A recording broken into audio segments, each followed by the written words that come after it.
I'd never heard of encephalitis until I was affected. I was 28 years old, living in London, had a really busy, active social life, work life.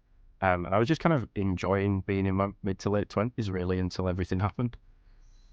When I contracted Tick-Borne Encephalitis, I went up to Scotland for literally about 48 hours, stayed at a loch just above Loch Lomond. It was a very sunny day, and I decided to wear shorts. Realised the next morning that we all had a number of tick bites. Around 10 days after that point, I felt really hot, a bit feverish. I remember my thighs feeling so like raw, as if you like rub them down with sandpaper or something. I remember just having to really concentrate on what I was doing with my legs on the way home from work. My girlfriend's mum was staying with us and they were going out for dinner. And I was thinking, I feel a lot better now. I remember standing outside in the restaurant, and then I ended up laying on the floor. Went to A&E, they did all the standard tests, and they were like, we're really not sure. Steadily, my vision was starting to blur as well. They realised I had meningitis quite quickly, and then that went on from there to encephalitis.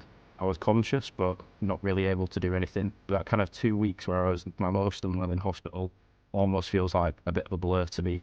I've been a very forthright person for a very long time. Not all of a sudden I was very much sitting back for kind of 6, 9, 12 months afterwards.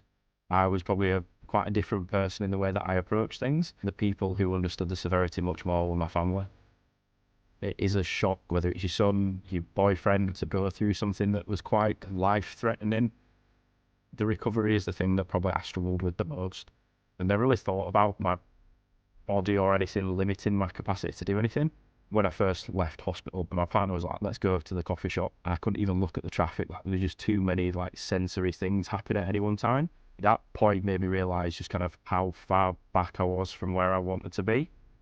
I wouldn't say I kind of have the same like mental stamina that I maybe once had, but things have kind of steadily improved over that time.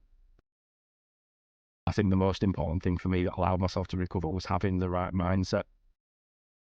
It really made me value the things that I have in my life.